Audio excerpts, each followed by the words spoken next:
বন্ধুরা, একাদশ শ্রেণী অর্থাৎ ক্লাস 11-এর প্রথম প্রোজের একটি গল্প যার নাম হচ্ছে দ্য মডেল মিলিয়নেয়ার। এই গল্পের আলোচনা নিয়ে আজকের এই ভিডিও।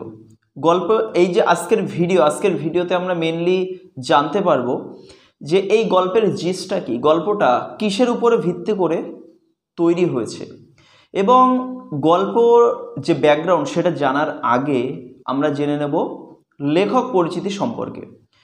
তো তোমাদেরকে বলবো যে তোমরা যারা প্রথমবার চ্যানেলে ভিজিট করছো তারা অবশ্যই চ্যানেলটিকে সাবস্ক্রাইব করবে, পাশে থাকা অল নোটিফিকেশন বেল আইকনে প্রেস করবে যাতে এরকম তোমাদের ক্লাস ওরিয়েন্টেড ভিডিও তোমরা সবার আগে পেতে পারো। এর ফলে কি হবে, তোমাদের ক্লাস ওরিয়েন্টেড ম্যাটেরিয়ালসগুলো বা যে সমস্ত গল্প কবিতাগুলো যেগুলো কন্টিনিউয়াসলি চ্যানেলে পাবলিশ করা হচ্ছে বা হতে থাকবে সেইগুলো সম্পর্কে তোমরা জানতে পারবে। তাহলে অবশ্যই আমি আশা করছি এতক্ষণে তোমরা চ্যানেলটা সাবস্ক্রাইব করে নিয়েছো। তো আজকের যে গল্পটা, এই গল্পটা লেখাকার অস্কার ওয়াইল্ডের। আমাদেরকে জেনে রাখতে হবে অস্কার ওয়াইল্ডের পুরো নামটা কি। অস্কার ওয়াইল্ডের পুরো নামটা হচ্ছে অস্কার ফিঙ্গাল ও ফ্ল্যাহার্টি উইলস ওয়াইল্ড। অস্কার ওয়াইল্ড তিনি জন্মেছিলেন আয়ারল্যান্ডে। তিনি কিন্তু অ্যাকচুয়ালি একজন আইরিশ পোয়েট বা শর্ট স্টোরি রাইটার। তো যারা আয়ারল্যান্ডে জন্মে তাদেরকে আমরা আইরিশ বলে থাকি। এবং আমাদেরকে মনে রাখতে হবে যে অস্কার ওয়াইল্ডের বাবা তিনি কিন্তু একজন খ্যাতনামা চক্ষু চিকিৎসক ছিলেন, চক্ষু বিশেষজ্ঞ ছিলেন, এবং তার মা ছোটবেলা থেকে কিন্তু কবি এবং লেখক ব্যাপারে লেখালেখি ব্যাপারে তার ইন্টারেস্ট ছিল এবং এই যে গুণটা এটা কিন্তু অস্কার ওয়াইল্ডের মধ্যে এসেছিল। অস্কার ওয়াইল্ডের বিখ্যাত যদি আমরা কয়েকটা গল্প বা রাইটিংসের নাম যদি আমরা উল্লেখ করতে চাই তাহলে আমরা দেখতে পাবো যে তোমরা অলরেডি ক্লাস 8-এ দ্য হ্যাপি প্রিন্স বলে একটা ড্রামা পড়েছিলে। Actually the happy prince Oscar ওয়াইল্ডের একটা বিখ্যাত ছোট গল্প, তবে তোমাদের ক্লাস 8-এ তোমাদের ব্লজমস বইতে সেখানে কিন্তু তার একটা নাট্যরূপ করে দেওয়া ছিল। এবং আমরা যদি এই ওল্ড সিলেবাস অর্থাৎ আজ থেকে বেশ কিছু বছর আগে ক্লাস 9-10 যখন ওল্ড সিলেবাস ছিল তখন একটা বিখ্যাত ছোট গল্প যার নাম হচ্ছে দ্য সেলফিশ জায়ান্ট, এটাও কিন্তু অস্কার ওয়াইল্ডের লেখা ছিল। এবং অস্কার ওয়াইল্ড তিনি ভিক্টোরিয়ান যুগের, তিনি ওই যে সময়ে দাঁড়িয়ে ভিক্টোরিয়ান যুগ যেখানে যুগ মানুষরা দুটো ভাগে ভাগ হয়ে যাচ্ছে, যখন চার্লস ডারউইন তার অরিজিন অফ স্পিসিস বের করলেন এবং সেখানে দেখা যায় যে কিছু লোক তারা ঈশ্বরে বিশ্বাসী হিসাবেই থেকে গেলেন এবং কিছু লোক তারা কিন্তু এই যে বিবর্তনবাদ, যে মানুষ মোটেও ঈশ্বর সৃষ্টি করেনি, মানুষ সৃষ্টি হয়েছে সেই প্রথমে গাছ থেকে, তারপরে শিম্পাঞ্জি বানর বা মানুষের যে পূর্বসূরি আর কি, তাদের থেকে মানুষ সৃষ্টি হয়েছে, এই সমস্ত মতামত অর্থাৎ দুটি ভাগে কিন্তু বিভক্ত হয়ে গিয়েছিলেন। এবং এই সময়কে লেখকদের মধ্যে তাদের লেখনীর মধ্যে কিন্তু এই ব্যাপারটা ফুটে উঠেছিল, এই যে কনফ্লিক্ট এই ব্যাপারটা কিন্তু ছিল। অস্কার ওয়াইল্ড মেনলি তিনি এই ধার্মিক ব্যাপারে লেখালেখি করেছিলেন এবং তিনি হাস্য কৌতুকমূলক লেখার জন্য বিখ্যাত। তার মধ্যে যে হিউমারাস যে একটা ব্যাপার ছিল আর কি, এই ব্যাপারটার জন্যই তিনি কিন্তু বেশি গুরুত্বপূর্ণ, বেশি পরিচিত। আমাদেরকে মনে রাখতে হবে অস্কার ওয়াইল্ড তার জীবনটা কিন্তু খুব একটা ভালো ছিল না। তিনি সমকামিতার জন্য তিনি সমকামিতায় জড়িয়ে পড়েন। বিশেষ করে লর্ড আলফ্রেড ডগলাস বলে একজন ব্যক্তি, একজন পুরুষ, তার সঙ্গে তিনি জড়িয়ে পড়েন, সমলিঙ্গ যেটাকে বলা হয় কি, তিনি যে জেন্ডারে ছিলেন সেই একই জেন্ডারকে ভালো লাগা। তো পরবর্তীকালে এর জন্য কিন্তু তাকে জেলেও যেতে হয়, কারণ সেই সময় ভিক্টোরিয়ান এজ অনেক বছর আগের ব্যাপার, প্রায় 19 শতক বা 18 শতক আমরা বলতে পারি। সেই সময় দাঁড়িয়ে এই সমকামিতা কিন্তু একটা জঘন্য অপরাধ ছিল এবং অস্কার ওয়াইল্ড এটা জড়িয়ে পড়েন। আমাদেরকে মনে রাখতে হবে অস্কার ওয়াইল্ড কিন্তু এই সমকামিতার জন্যই বেশি লাইমলাইটে চলে আসেন, বেশি সবার সামনে পরিচিত হন এই সমকামিতার জন্যই, এবং তিনি বন্দি থাকা অবস্থায় কিন্তু মারা যান। আমাদেরকে মনে রাখতে হবে অস্কার ওয়াইল্ডের এই যে সমকামিতা, এটাই পরবর্তীকালে এই যে একই লিঙ্গের প্রতি ভালো লাগা বা ট্রান্সজেন্ডার আমরা যেগুলোকে বলি আর কি, এই ব্যাপারগুলোকে কিন্তু পরবর্তীকালে যে গ্র্যান্ড পাচ্ছে আর কি বা সম্মতি পাচ্ছে, এই ব্যাপারটার পিছনে কিন্তু অনেকটা অস্কার ওয়াইল্ডের হাত ছিল বলে আমরা জানতে পারি। যাই হোক, তো দ্য মডেল মিলিয়নেয়ার, আমরা এই গল্পের ব্যাপারে এবার চলে আসবো। আমাদেরকে মনে রাখতে হবে দ্য মডেল মিলিয়নেয়ার এটা কিন্তু প্রথম প্রকাশিত হয়েছিল দ্য ওয়ার্ল্ড পত্রিকায়, দ্য ওয়ার্ল্ড ম্যাগাজিনে প্রথম প্রকাশিত হয় এই গল্পটা। গল্পে মেইনলি আমরা 4 জন ক্যারেক্টারকে দেখতে পাই। প্রথম কথা হিউই আর্সকাইন, যিনি কিনা গল্পের নায়ক, the hero of the story. তারপরে আমরা পাবো লরা মার্টন, যে কিনা নায়িকা বলতে পারি, অর্থাৎ হিউই আর্সকাইনের গার্লফ্রেন্ড। এবং এরপরে আমরা দেখতে পাবো অ্যালান ট্রেভর, যিনি কিনা হিউই আর্সকাইনের ফ্রেন্ড, একজন বন্ধু। এবং এখানে যে মিলিয়নেয়ার, অর্থাৎ লাখপতিই বলো বা কোটিপতিই বলো, যার নাম হচ্ছে ব্যারন হসবার্গ। এই মেনলি আমরা 4 জন ক্যারেক্টার, এবং আরও একটা ক্যারেক্টার ছিল যার নাম, যিনি হচ্ছেন লরা মানে মার্টনের বাবা, ফাদার কর্নেল। তিনি একজন রিটায়ার্ড কর্নেল। অ্যাকচুয়ালি আমরা তার নামটা জানতে পারছি না, তাই এই ক্যারেক্টারটা অতটা গুরুত্বপূর্ণ নয়।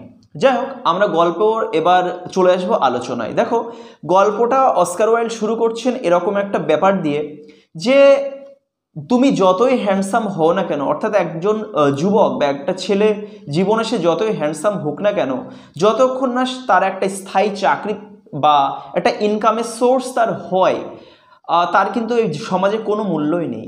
যত মেয়েই তার জন্য পাগল হোক না কেন বা তার যতই সুদর্শন দেখতে হোক না কেন, সমাজে কিন্তু তার কোনো স্বীকৃতি সে পায় না। আমাদেরকে মনে রাখতে হবে অস্কার ওয়াইল্ড সেই ভিক্টোরিয়ান এজে দাঁড়িয়ে এই ব্যাপারটা নিয়ে কতটা তিনি সুদূর প্রসারী তার চিন্তাভাবনা ছিল, যে সেই সময় দাঁড়িয়েই তিনি বর্তমান সমাজের যে নেগেটিভ দিকটা আর কি, সেই সম্পর্কে তিনি কত সুন্দরভাবে ফুটিয়ে তুলতে পেরেছেন। আমরা এখন যদি খেয়াল করি বর্তমান সময়ে দাঁড়িয়ে, আমরা দেখতে পাই যে বর্তমান সময়ে ছেলেদের, বিশেষ করে পুরুষ যারা আর কি, তাদের সত্যি সত্যি ব্যাপারটা ফুটে উঠেছে যে তার একজন যদি প্রেমিকা থাকে, যতই তার ভালোবাসার অঙ্গাঅঙ্গি সম্পর্ক হোক না কেন, কিছুদিন পরে দেখা যায় প্রেমিকার যখন বিয়ের বয়স হয়ে যায়, তার বাড়ি থেকে কিন্তু তাকে একটা সরকারি পাত্র দেখে তার বিয়েটা দিয়ে দেওয়া হয়। প্রেমিকের ভালোবাসার এই অর্থের কাছে হার মেনে যায়। এখানে কিন্তু অনেকটা সেরকম ব্যাপার, যদিও গল্পের শেষে কিন্তু আমরা মিলনান্তক ভাবটা এখানে পরিলক্ষিত হয়, কারণ লরা মার্টনের সঙ্গে হিউই আর্সকাইনের কিন্তু বিয়েটা হয়ে যায়, এবং সেটা একজনের হেল্প নিয়ে, এই মিলিয়নেয়ার যার নাম ব্যারন হসবার্গ, তার সাহায্য নিয়ে। তো যাই হোক, আমরা যেখানে ছিলাম গল্পের শুরুতে আমরা দেখতে পাই তিনি, অর্থাৎ অস্কার ওয়াইল্ড, তিনি গল্পটা শুরু করছেন যে যতই পুরুষ সুদর্শন হোক না কেন, তার যদি একটা ইনকামের সোর্স না থাকে, তার কিন্তু সমাজে কোনো মূল্য নেই। এবং আমরা দেখতে পাই যে হিউই আর্সকাইন, যিনি কিনা নায়ক, তিনি বিভিন্ন ব্যবসা, যখন তার মানে আন্টি, অ্যাকচুয়ালি তার আন্টি তাকে $200 দিত আর কি, $200 দিত বা 200 পাউন্ড দিত, এবং তাতেই কিন্তু তার সংসারটা চালাতে হতো, তার 1 বছরে এটা নিয়ে তাকে চলতে হতো আর কি। এবং আমরা দেখতে পাই যে সে বিভিন্ন ব্যবসা চালু করে, বিভিন্ন ব্যবসা শুরু করে, কিন্তু কোনো ব্যবসাতেই সে কিন্তু খুব একটা লাভ করতে পারে না। তাই জীবনে সে একেবারে একটা অকর্মণ্য অপদার্থ হয়ে ওঠে। পরবর্তীকালে আমরা দেখতে পাই যে সে একটা প্রেমের সম্বন্ধে জড়িয়ে পড়ে। তার প্রেমিকার নাম লরা মার্টন। এই লরা মার্টন তাকে খুব ভালোবাসলেও তার বাবা, যিনি ছিলেন একজন রিটায়ার্ড কর্নেল, তিনি কিন্তু হিউইকে খুব ভালোবাসলেও টাকার কাছে তিনি একেবারেই পিছন না। তিনি বারবার বলেন যে তুমি আমার কাছে তখনই আসবে মেয়েকে বিয়ে করার প্রস্তাব নিয়ে যখন তুমি 10,000 পাউন্ড ইনকাম করতে পারবে বা তুমি 10,000 পাউন্ডের মালিক হতে পারবে, তারপরে আমার কাছে তুমি এসো, মেয়েকে চাইতে আমি তোমাকে হাসি মুখে তুলে দেবো, আদারওয়াইজ আমি এটা পারবো না।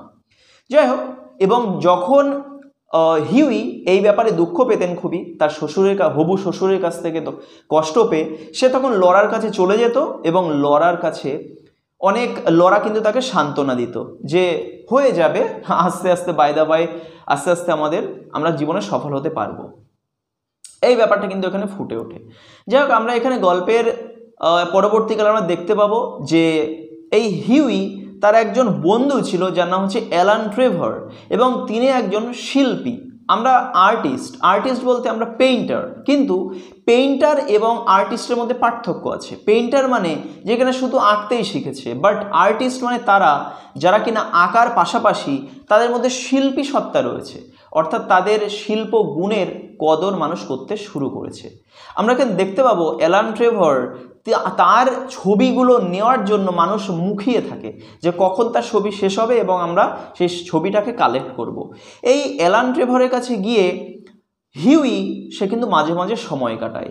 গল্প আমরা যেদিন দেখতে পাচ্ছি এই দিন হিউই গিয়েছে অ্যালান ট্রেভরের কাছে এবং সেখানে একটা বৃদ্ধ ভিখারি, যার কিনা ছেঁড়া ফাটা পোশাক তার গায়ে রয়েছে, সেই ভিখারি তিনি কিনা একটা জায়গায় বসে রয়েছেন এবং অ্যালান ট্রেভর তার ছবিটা আঁকছেন। কিছুক্ষণ পরে আমরা দেখতে পাবো যে অ্যালান ট্রেভরের সঙ্গে দেখা করতে আসে ফ্রেম মেকার, যারা মানে ফ্রেম সাপ্লাই করে। আমরা জানি যে আর্টিস্টরা তারা ফ্রেমের উপরে কিন্তু আঁকাআঁকি করে। তো তিনি দেখা করতে এসছেন এবং অ্যালান ট্রেভর হিউইকে বলে যে তুমি একটু এখানে বসো, আমি দেখা করে এখনই আসছি। এই সুযোগে ওই যে যার ছবি আঁকা হচ্ছিল, যে বৃদ্ধ ভিখারিটা, তিনি একটু রেস্ট নেন এবং হিউই তাকে দেখে খুব কষ্ট পান এবং তার কাছে যান এবং হিউই তখন তার পকেট সার্চ করে দেখেন যে আমার তো অবস্থা খারাপ, কিন্তু এই ভিখারি এ কী করুন অবস্থা। তাই বলে সে তার পকেটে, যেটাকে বলা হয় সভরেন মানে কি, ইংল্যান্ডের পুরনো স্বর্ণ মুদ্রা, তো সেটা কিন্তু সে ওই ভিখারিকে দান করে এবং সেখান থেকে সে বিদায় নিয়ে নেয়। এবং এরপরে রাত 11টার সময় সে আবার একটা ক্লাবে অ্যালান ট্রেভরের সঙ্গে হিউই আর্সকাইন আবার প্রায় 11টার দিকে দেখা করছে।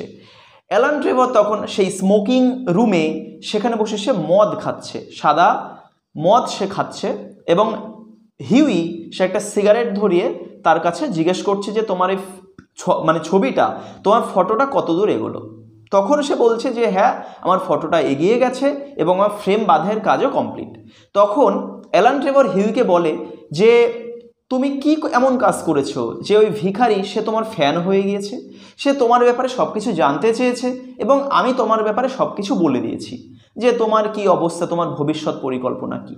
তখন হিউই তাকে বলে যে দেখো, তুমি তো সবই বললে, কিন্তু আশা করি তুমি আমার গার্লফ্রেন্ড এর ব্যাপারে নিশ্চয়ই তাকে বলোনি। তো তখন অ্যালান ট্রেভর হিউইকে বলে যে হ্যাঁ, কেন বলিনি, তিনি তোমার ব্যাপারে এতটাই ইন্টারেস্ট দেখালো যে আমাকে ওটাও বলতে আমাকে বাধ্য হতে হলো যে তোমার গার্লফ্রেন্ডের ব্যাপার বা সে 10,000 পাউন্ডের ব্যাপার। এবং এরপরে দেখা যায়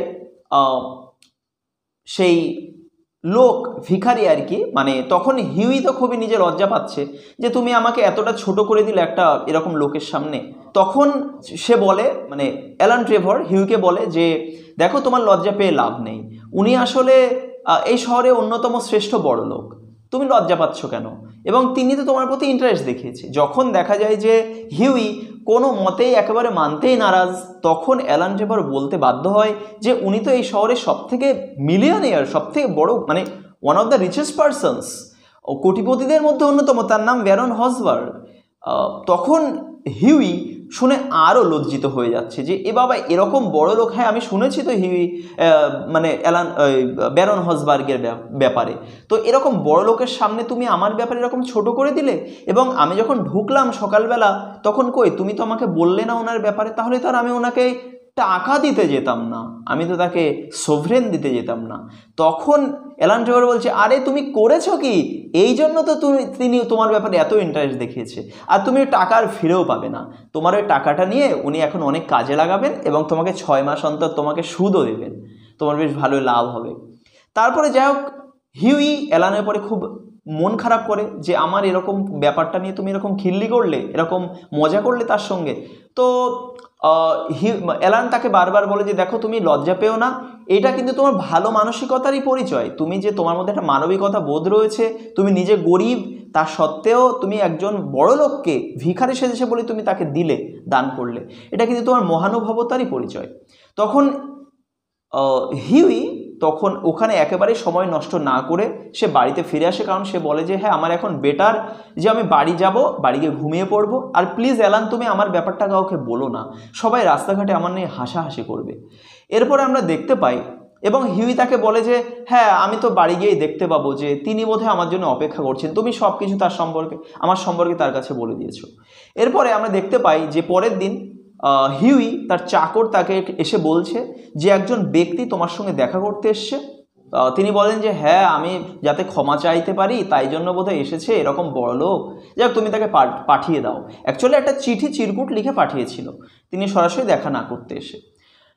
তো তখন হিউই তার সঙ্গে সরাসরি কথা হচ্ছে এবং হিউই তাকে বলে যে দেখো প্লিজ আপনি আমার হয়ে তার কাছে ক্ষমা চেয়ে নেবেন, আমি না বুঝতে পারিনি যে উনি এরকম শহরে অন্যতম কোটিপতি।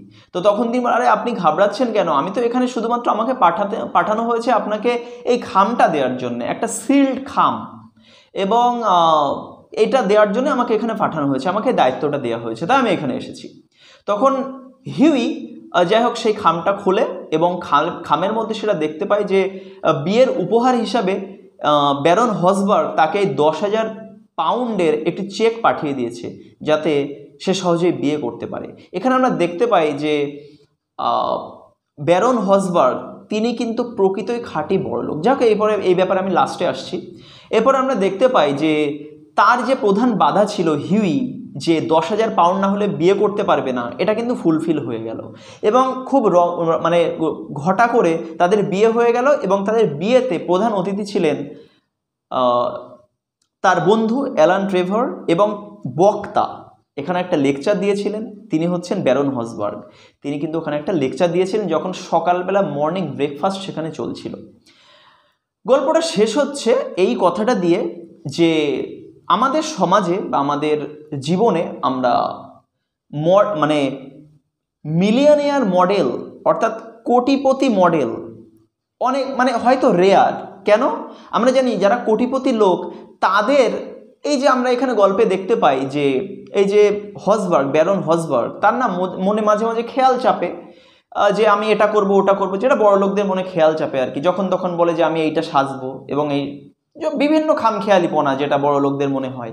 এবং তার মাঝে মাঝে এই খামখেয়ালিপনার জন্যেই ওই অ্যালান ট্রেভর, এবং সে এসে অ্যালান ট্রেভরের সমস্ত ছবি কিন্তু কিনে নেয়। এবার অ্যালান ট্রেভরের কাছে মাঝে সে শখ জানিয়েছে যে আমি ভিখারি সাজবো, কেমন লাগে আমার ভিখারি বেশে, তুমি সেটা এঁকে দেবে। পুরো গল্পটা কিন্তু এরকম ব্যাপারেই চলছে।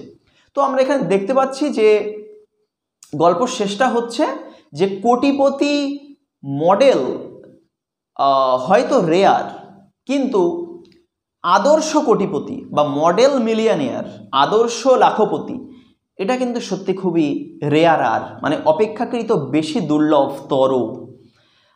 কারণ এটা কেন বলা হলো, কারণ কোটিপতি মডেল অর্থাৎ যারা কোটিপতি হয় তারা কিন্তু কখনোই সময় নষ্ট করে কোনো একটা স্টুডিওতে এসে কারো কাছে নিজের ছবি আঁকতে দেবে না। অতটা সময় তার কাছে নেই যে ওখানে বসে বসে সে সময় নষ্ট করে ছবিটা আঁকাবে। কিন্তু এটা তো একটা রেয়ার ব্যাপার অবশ্যই। কিন্তু গল্পটা শেষ হচ্ছে এটা বলে যে আদর্শ কোটিপতি, বন্ধুরা আদর্শ কোটিপতি এখানে কাকে বলা হচ্ছে? এই ব্যারন হসবার্গকে, যিনি কিনা নিজের অগাধ সম্পত্তি থেকে কিছুটা টাকা একজনকে দান করে দিচ্ছে যাতে তার বিয়েটা ফুলফিল হতে পারে। কারণ সে পরিলক্ষণ করেছে যে এর মধ্যেও মানবিকতা ছিল, নাহলে সে নিজে ভিখারি হয়ে নিজে সেই তার সেই যেটা সভরেন, যেটা কিনা অন্যতম সহায় ছিল আর কি, যেটা না হলে সে 15 দিন বাসে চাপতে পারবে না বা গাড়িতে চেপে তার গার্লফ্রেন্ডের সঙ্গে ঘুরতে পারবে না, সেই হিউই সে কিনা তাকে টাকা দান করছে ভিখারি বেশে থাকা ব্যারন হসবার্গকে। তো তারও তো কোটিপতি হয়ে এটা করা উচিত, এবং খামখেয়ালিপনা হোক বা আদর্শগত দিক দিয়ে হোক বা মানবিকতার দিক দিয়ে হোক, সে কিন্তু তার 10,000 পাউন্ড সে ওই হিউই তাকে কিন্তু দান করেছে, হিউই আর্সকাইনকে দান করেছে আর কি। এখানে কিন্তু দেখতে পাচ্ছি যে আদর্শ কোটিপতি বা মডেল মিলিয়নিয়ার এটা কিন্তু সত্যি খুবই রেয়ার।